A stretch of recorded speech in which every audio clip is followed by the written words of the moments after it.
towards the end of last week and into the weekend, there were two interesting pieces of information that were tweeted out by two different grading companies that I thought, I think would be, in my opinion, good topics. I don't know. I mean, I think it's probably good to just do them combined because it makes sense to combine the two topics. So the first one is that PSA, they tweeted out that their two most graded baseball cards at PSA in April were the Elly De La Cruz and the Jason Dominguez rookie card from this year's Top Series 1, which that's not super surprising. And then the second half of the tweet basically was saying that they actually pointed out with condition sensitivity due to the design's black borders on paper stock.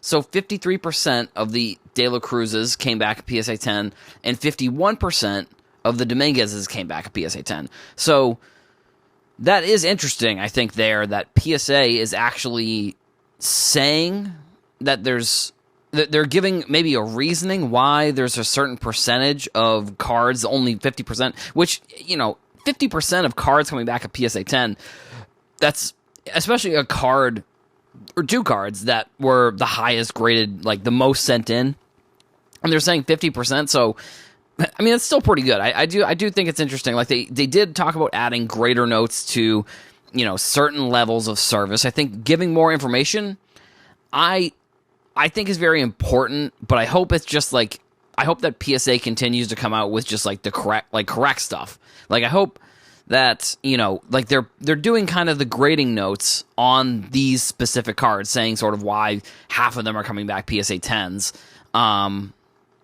I just hope, I don't know. I mean, I hope that they keep giving out this information in a good way. Kind of adding greater notes to posts like this, I think, are good.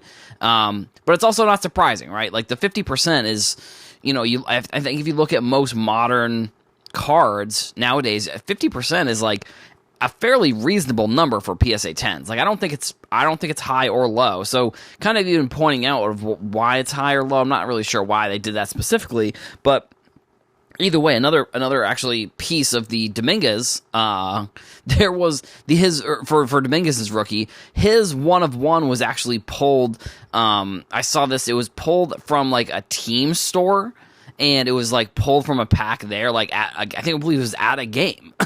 So like the person just had the 1/1 Jason Dominguez like at the field, and like was like, how am I gonna get out of here with this card? Like I don't have any cases or anything. It's actually a pretty wild story. Now the other piece of information, or the other story that I thought was important, was SGC actually. They tweeted out that they graded and shipped in April over 174,000 orders or cards graded. Yeah, okay, so 174,000 cards graded and sent out in April, which is a month record for them, which that's really impressive. I don't know, I think these companies are, like, SGC has sort of always been known as like a fast grader.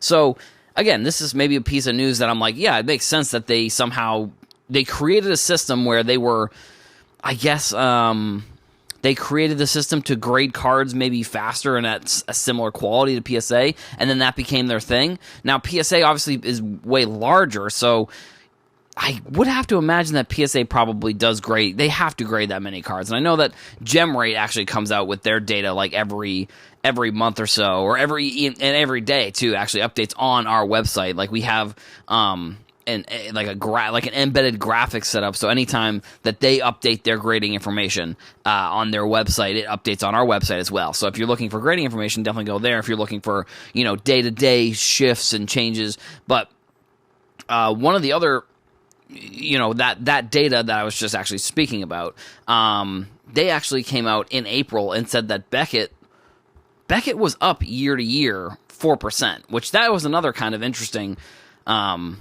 Or maybe it was 2%. No, let me find this graphic really quickly. I know I had it up 2 seconds ago. It was, I believe it was in April. It was 4% they were up year over year, which, I think it's good to see grading companies all sort of succeed, in my opinion. Like, I think within the industry, there can be a lot of like competition between like if you like this company, you don't like this company. But I think overall, in the whole landscape of just cards in general, to see companies like PSA and SGC and Beckett all doing well feels like that's probably a good thing for the industry itself, because grading companies, whether we like it or not, they're some of the biggest companies other than the actual card companies themselves. Like, they're probably, if we're talking about specific types of companies within this industry, grading is probably number 2, I would say, next to the actual card companies. So, like Topps, Panini, Upper Deck, though that's one category. Then the next one is, PSA, SGC. So to see all of them doing well, I think is a good thing. I know you can pick and you can look at data and manipulate it and kind of make up your own narratives as you want. But for me, looking at this data, to me it says that all the grading companies are doing, they're at least doing a good enough job where they're seeing a little bit of growth, which is good. Which that also could have come from, so much of the drop in the service that's where maybe the growth is coming from. Either way, like I said, they're all, records are being broken at SGC. As we kind of expected, like the top cards that were sent in are going to be 2 of the top baseball players, which that's good. Hopefully they do as well as everyone hopes they will. I'm sure a lot of people probably sent those cards in before the season really got started. So, we'll see sort of what happens with Dominguez and De La Cruz throughout this year. And then, Beckett, even if it's up a little bit, I think that's definitely going to be that. I think it's a good thing to see these companies doing well. I think is important. And I guess that's kind of my message for the end of this show. I mean, there wasn't really a ton of news. Like, the top stuff was really kind of, it blew up everybody's news feed last week, and then things slowed down pretty significantly in terms of news. So these were just kind of some of the stories that I found from the grading companies. Good to see.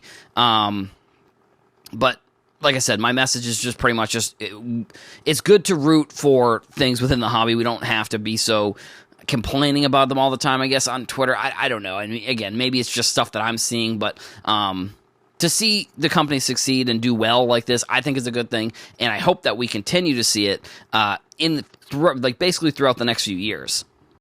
We are probably about 6 months into Prism basketball, probably 6 months. Yeah, in the 6-month range. I don't know if it's been exactly 6 months, but either way, we're about, that shortish time frame, less than a year time frame into Prism basketball being released. And all 3 of the main one-of-ones have been pulled for Victor Wembanyama. And I wish that, and I know that I'm sure that there are databases that are like this, that track these types of cards, but I almost wish that the card companies would do something like this, because, and I understand that there's obviously going to be, not every big card is necessarily going to be put on, Instagram or Twitter or whatever, and one of the reasons why we know that all 3 of the Wembanyama's have been pulled, I think it was the Nebula 1-of-1, the regular black 1-of-1, and then the Shimmer 1-of-1, is because obviously he's the biggest rookie from this year. So that's, the reason why that type of player gets, his pull of Nebula 1-of-1 is newsworthy, where, I don't know, if you're pulling some random rookie that isn't going to be rookie of the year, it's probably not going to hit the news. So it's like that person may just own the card or do whatever with the card, but nobody really knows that it got pulled. And this is, I think, one of the interesting kind of dynamic things about sports cards is that within the product, I think at some point you kind of have to figure you're not going to be pulling any of these big cards and I don't know, because it feels so random at times that all the big cards get pulled right away, or they just never get pulled. We've never seen the Luka 1-of-1 get pulled, and I know that I think it was Fanatics had their 10 card thing that they were doing, where if you pull these cards on Fanatics Live, you get you'd get free grading or something, and then you got a Fanatics credit, I think it was, and the Luka 1-of-1 was on there, which that was kind of interesting to me. They were using Panini products, like people saying that, yeah, you should open Panini products or whatever on Fanatics Live. Like I said, I don't think it really matters necessarily if it's Fanatics or Panini, but So like we don't know like where some of these cards end up going.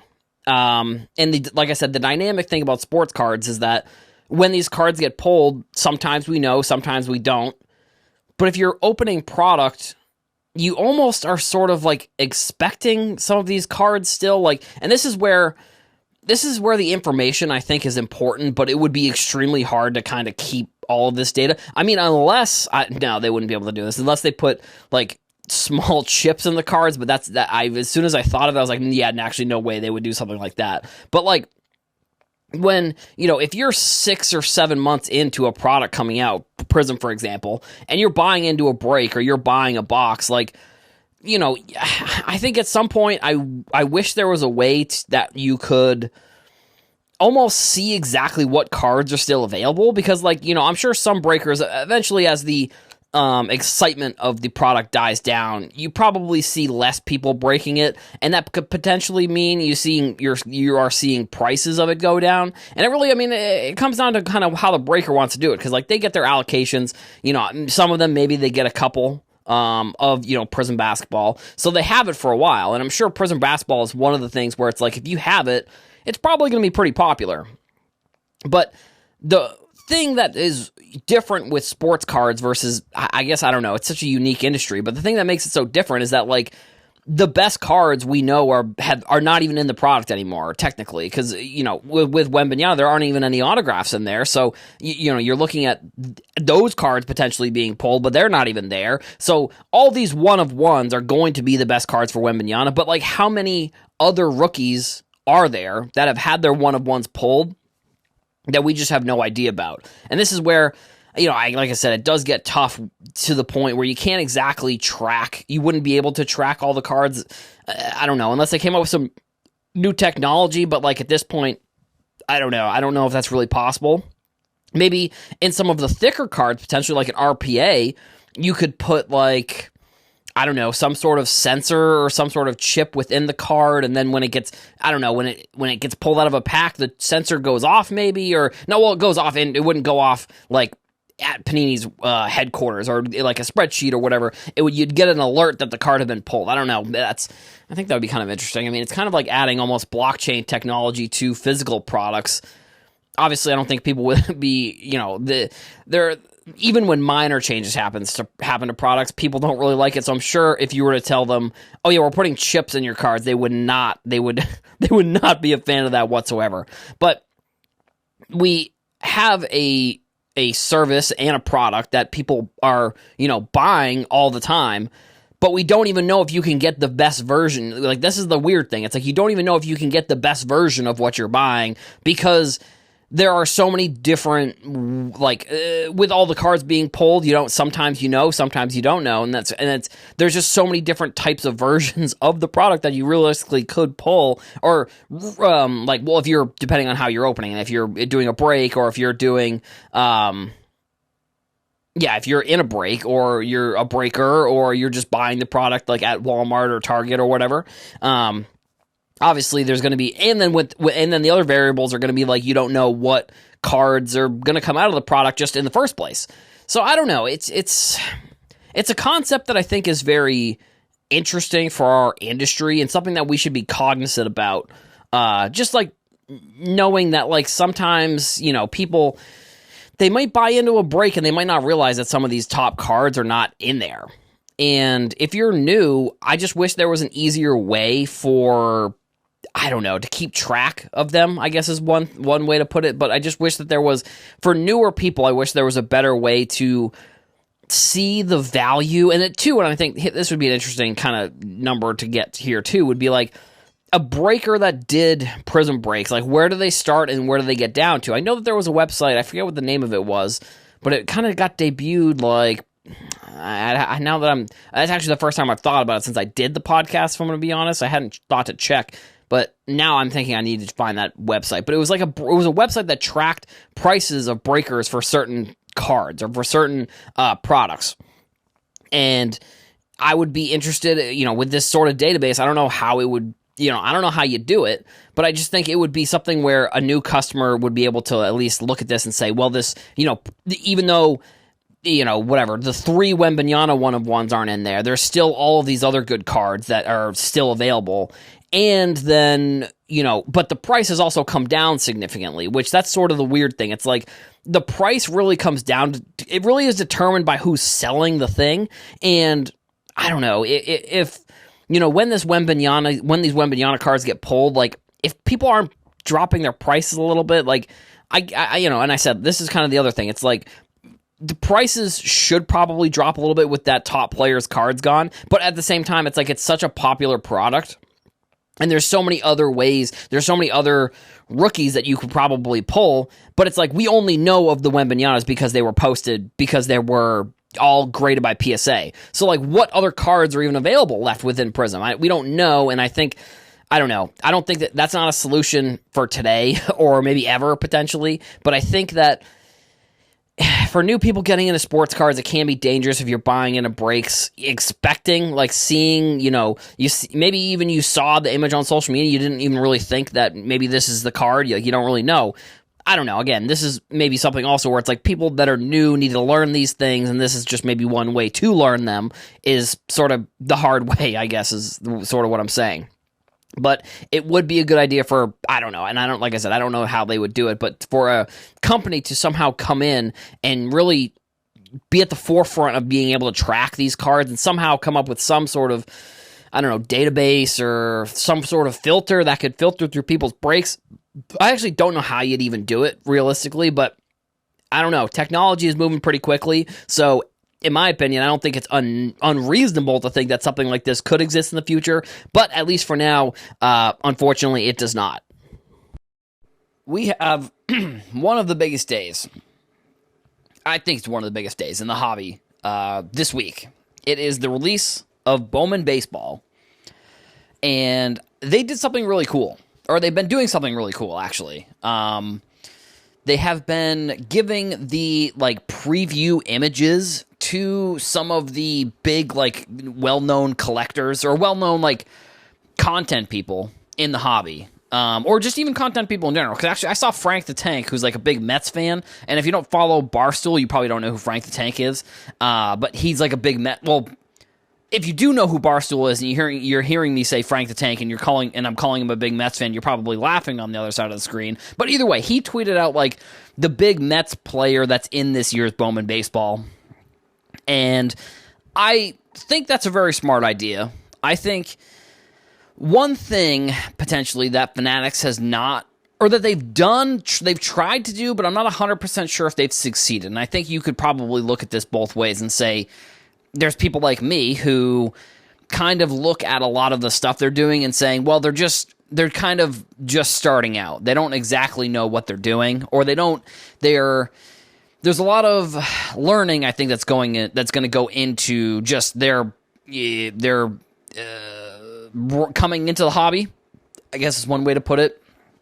But one thing that I think a lot of people would say is that the people on Twitter, which I actually even think, you've heard me talk about how Twitter is such a small group, or not really small, but compared to the overall landscape of sports cards, the people who you see who are tweeting out stuff that's negative or who are angry is really a small percentage of people within the hobby. I think so, at least. And I'm sure that you could probably look at the number of people that are on Twitter, or you look at the people that are on Instagram, or any of the social medias, and social media, who am I? Any of the people that are on social media, and it seems like they're probably a big portion of the hobby. Now, I don't necessarily 100% think that's correct. I think that there are certain accounts where you definitely can see more interactions, and now I also think that there's a tipping point within sports cards, as there is with many different industries, if I'm going to be honest. There's a tipping point where a social media account can get so large that, people kind of start to not like them. And, that's an old saying, I don't know if it was Drake that came up with the saying. I'm guessing probably not, but, they love to see you when you're on the path to success, but once you get to success, people don't like you as much. Drake, that's not what he said, but that's what he was alluding to in one of his songs, an old song, and like I said, I don't know if he made that up, but that's one thing that I think that happens within sports cards all the time. And I think there's a saying, what is it? Jumping the shark. That's, I think, a thing too as well. But I think one thing that this is showing is that Fanatics and Topps, which again, they're the same now because, Fanatics owns Topps, but they are showing that they kind of have their fingers on the pulse of what's going on. Now, I think that also could be an Eric Whiteback thing, collectibles guru who supposedly, actually maybe it's not even supposedly anymore. I think it's pretty widely known that he's the person running the Topps account. Or at least he's like the, marketing person that's involved on that team running the Topps account. I'm fairly confident it's a widely known thing. Like, I think I saw people were talking about how he did a presentation at the Topps Industry Summit. So, maybe Topps has their finger on the pulse of hobby social media, maybe more than, I don't know, Panini or Upper Deck, because they brought on somebody who is a rising star within the industry. And, whether you like to admit it, whether you like to admit it or not, he became a star and is now running he's kind of doing similar stuff to what I think a lot of people on hobby social media want to do, probably. And that gets back to the whole, the conversation about, like, the small pool of people who can work within sports cards, who can work in marketing, but also can work within sports cards. It's a smaller group. I think, at least, personally, like, I do work in marketing and, eventually maybe one day I'd like to work for a sports card company, but I do, other than, obviously the podcast, shout out to Danny. But, I think you understand what I'm saying, a full-time gig, something like that. But we are seeing, people like Million Cubs tweet out the Cubs card. We're seeing people like, I think, Twins Jake, I believe his name is, tweeting out the Twins card. I think Ivan tweeted out one of the cards, I believe, Watch the Break. So what I think Topps is doing is trying to get people on their side within social media. And I think it's smart. I think you're going to sway some people. But at the same time, I do think that there's a large gap between the people who will know there's no way they'll be swayed, that there's nothing you could do to sway them. But I do think at the same time, there's also, like, I think people could be easily swayed if they were offered an opportunity like this. If I'm going to be completely honest, like, if Topps came knocking on someone's door who had been notoriously hating on the company, I don't know. I'm pretty confident that there would be a certain amount of people who would switch up their allegiance and be pro Fanatics. Someone like me, I have criticized Fanatics, I've criticized Topps, I've criticized all these companies because I just want to see them make good stuff. But, like, I also understand that there's such a wide gap between, like, what I want and what I think the hobby or sports card, the industry wants in general.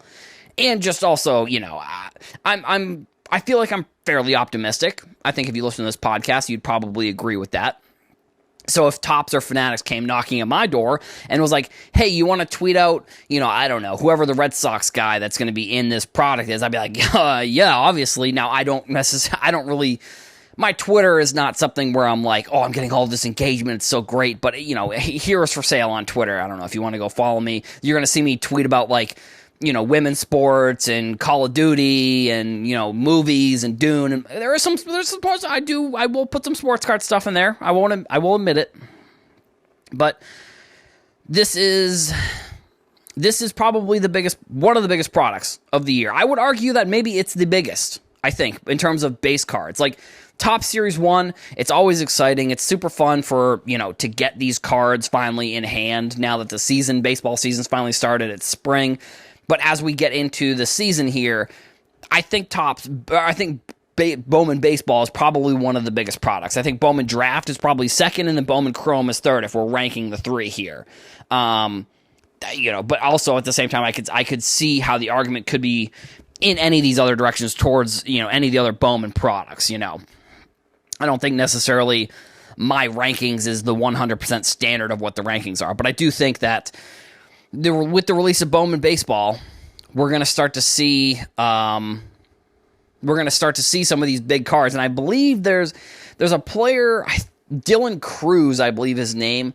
And I think, if I'm not mistaken, there was either David Adams or it was Filth Bomb Breaks. I know that they were tweeting about this, but I forget which one it was. They were tweeting that there's a bounty for $200K on the Dylan Cruz 1/1 Superfractor autograph. Another interesting poll that I saw was Ivan from Watch the Breaks put out, which card do you think is the biggest card in the product? And he put a couple of the other prospects, two other prospects, which I wasn't 100% sure who they were, if I'm going to be completely honest, but then Dylan Cruz and then Pete Rose, which, if you listen to Hobby Hotline, I talked a little bit about the Pete Rose card being Pete Rose having autographs in Bowman. I think I wouldn't be surprised if we see some sort of, media thing around this too, because like getting Pete Rose back in products, I think is a way bigger deal than I think a lot of people are really kind of reacting to. And Pete Rose was actually second. I believe Cruz was 43% of the 3 or the 4, and then I think Pete Rose was around 30%.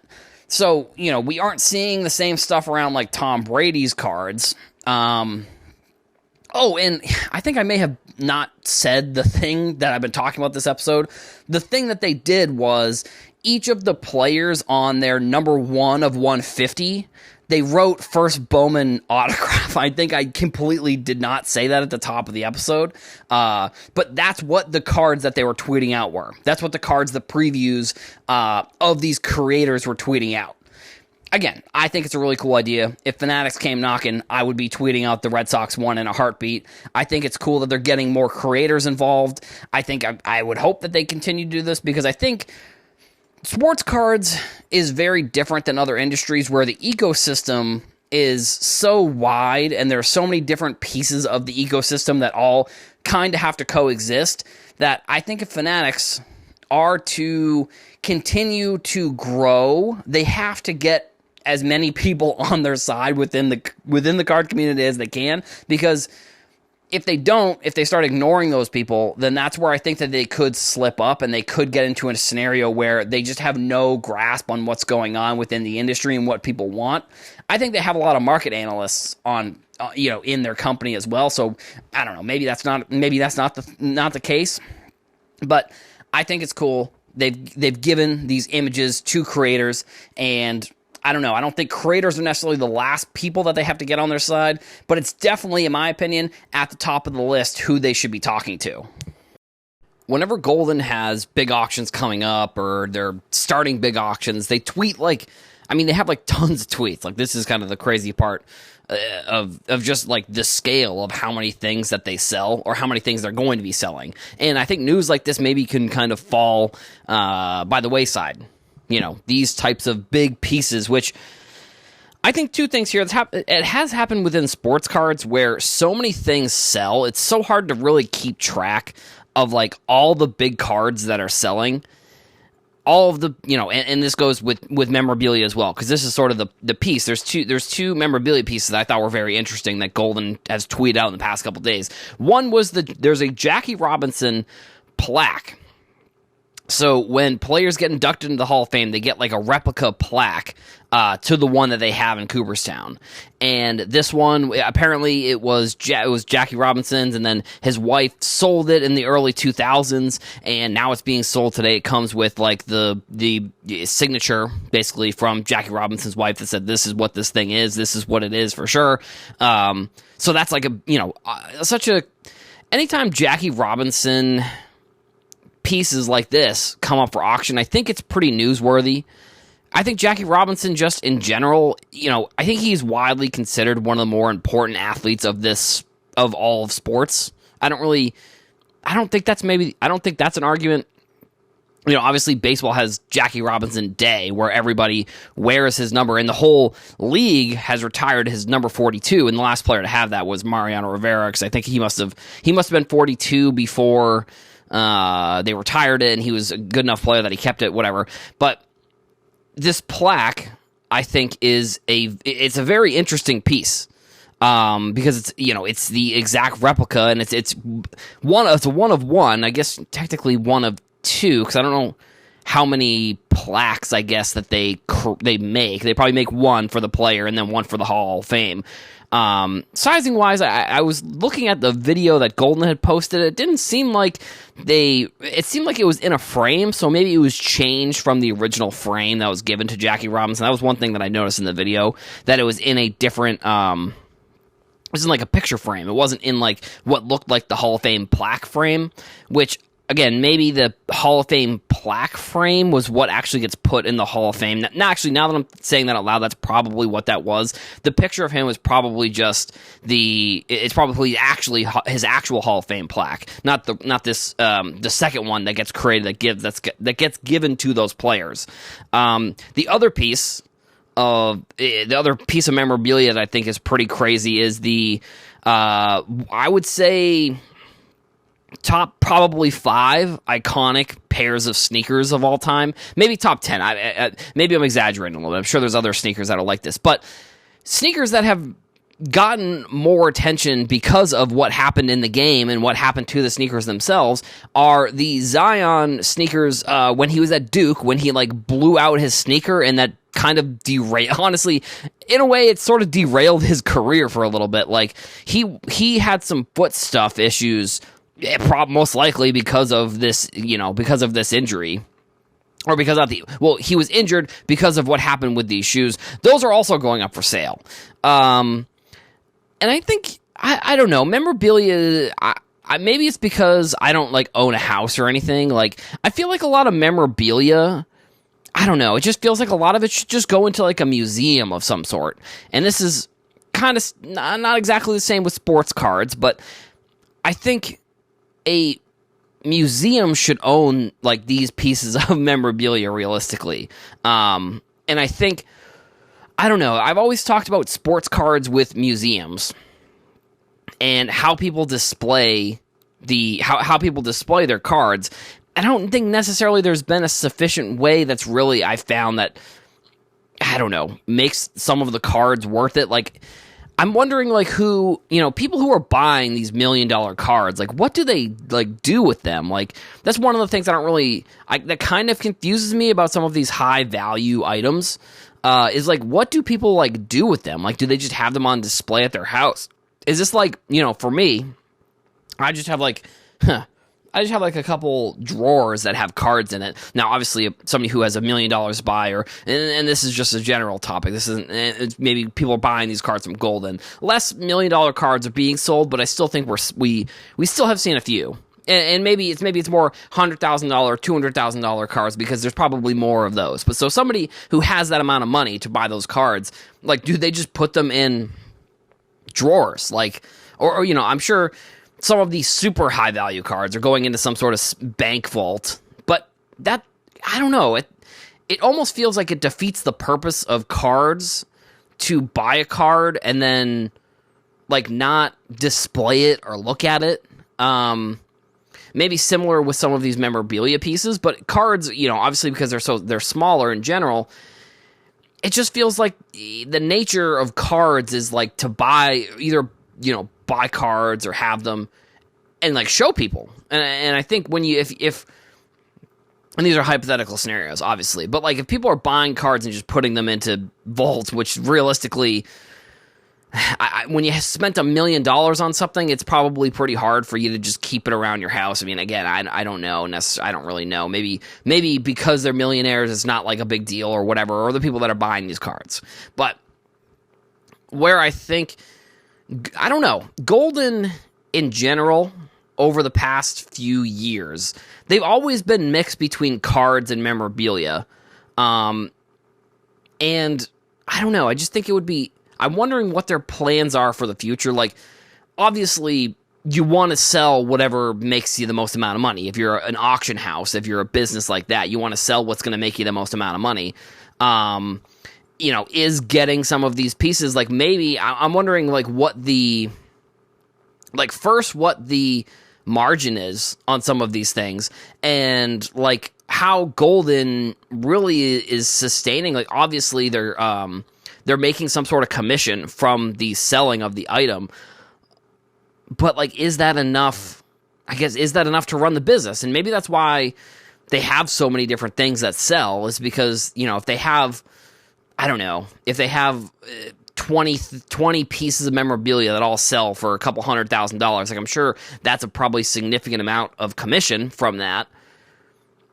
And I'm wondering, like, is, because some auction houses, like, they don't have the marketing budget that Golden has. So, like, how are some of the smaller auction houses really sustaining compared to, like, Golden, who, like, I think that there's, I'm thinking there's probably a collectible, like, PSA. Like, I'm sure there's some of their marketing budget is going towards what Golden is doing, but Golden has always had a pretty good social media presence, in my opinion, like, tweeting out a ton of stuff, like, posting about the stuff that they're selling.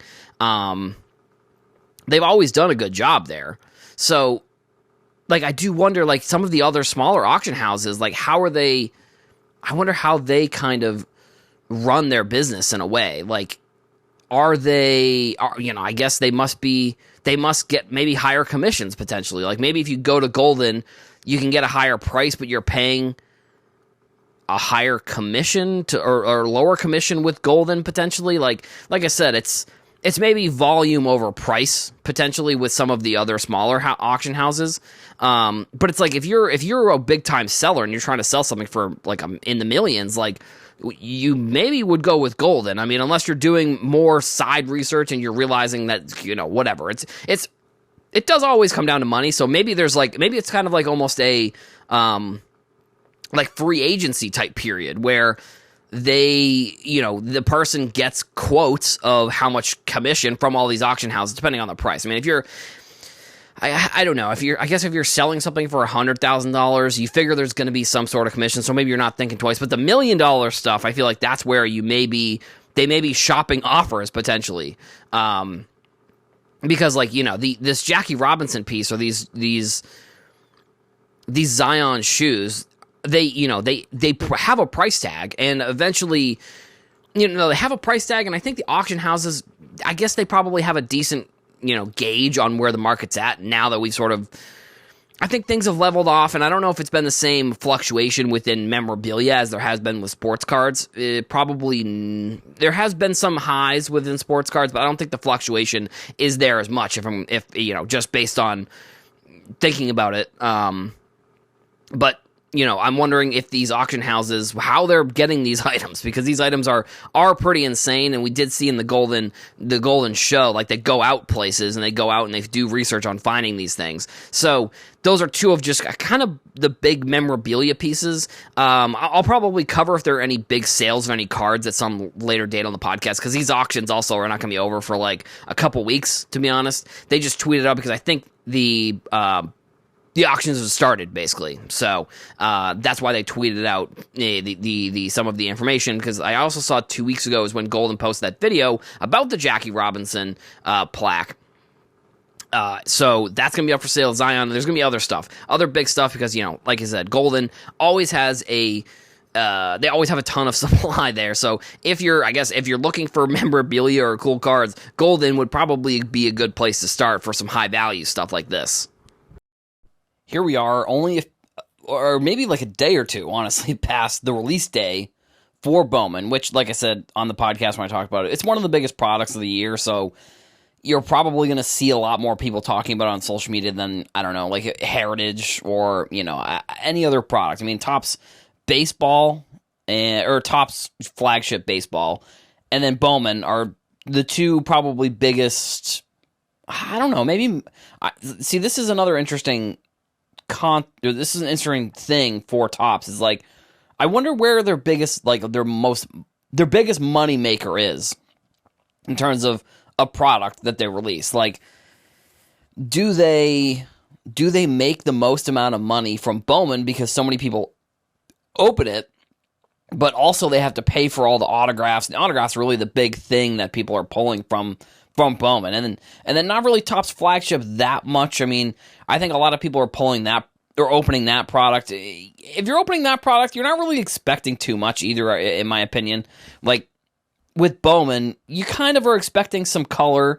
You're probably expecting some numbered cards and some autographs. But like I said, as we're a couple days past this, two of probably the biggest cards from the product have already been pulled. The Dylan Cruz non-autograph Superfractor has been pulled. And then the 1-of-1 Superfractor autograph for Pete Rose has been pulled. And I think that's a really interesting card. I really would be, I hope that Topps comes out with some sort of blog or some sort of video about how they even got that card into the product, because, you know, obviously they did this is one of the things I was talking about on Hobby Hotline is like, last weekend when I was the host, was like, was everything, it just seems very odd that like Pete Rose is still banned from the MLB. He's still banned. He's not part of the Players Association because he's banned. So like, how did they get him with a Reds uniform? Like, the MLB sort of had to agree to this. And then Pete Rose also had to agree to it. So like, you know, also, but the thing is with Pete Rose too, it's like he's widely known as one of the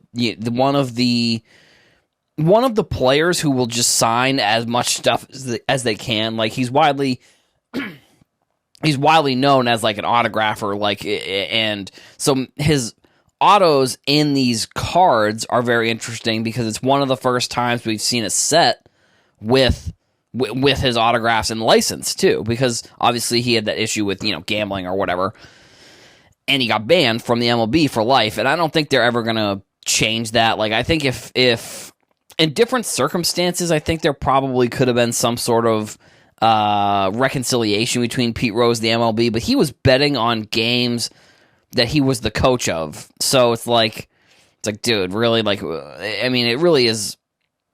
It really shows like what kind of what really addiction can do, because it's like a normal person or a person who isn't like who. Well, I don't want to say normal, because I don't want to make it sound, you know, I don't want to degrade or make things sound bad. But like a person who doesn't gamble, has never gambled, will look at that and say, well, why would you even think to do that? Like, even people obviously within the league that maybe they do gamble, they're like, why would you bet on your own team? Like, that's insane. So it's like, I think it shows sort of like the craziness that really can come from the addiction that is gambling. But Topps got Pete Rose into this set, which I think is a big deal. The other piece of Topps news, or actually two other pieces of Topps news that came about over the past few days. One was there's a G League set that they're coming out with, a Topps Chrome G League set, which I don't remember them announcing that they got the G League. And if you've listened to, like, even before this podcast, if you listen to like the Heroes for Sale podcast, which I haven't posted there in years, but if you listen to that show, I'm sure I probably talked about the G League, because that was one of the leagues I thought was very interesting, because they had a couple years ago, they had some of, you know, the top draft picks went to the G League rather than, I think it was Jalen Green, who is okay now.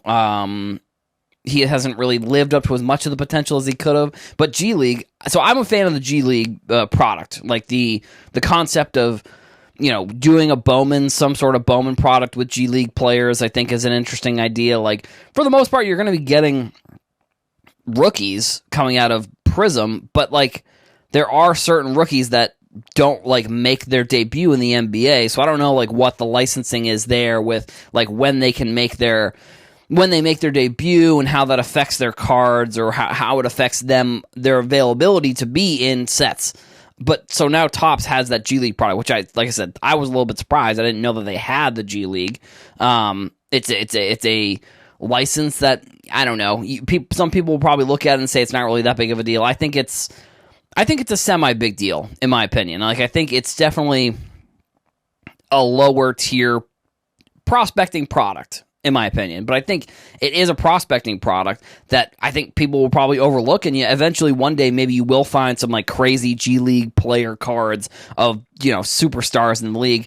The other license that they got that is a more recent one that I noticed is they got the Premier League license for cards and stickers.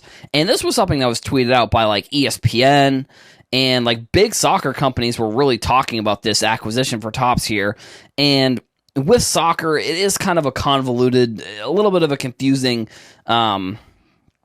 It can be a little bit confusing, in my opinion. Like for all the different licenses, like what does this mean for soccer in general with Topps and Panini? Because for Panini, soccer is going to be one of the bigger sports that they really have here. Like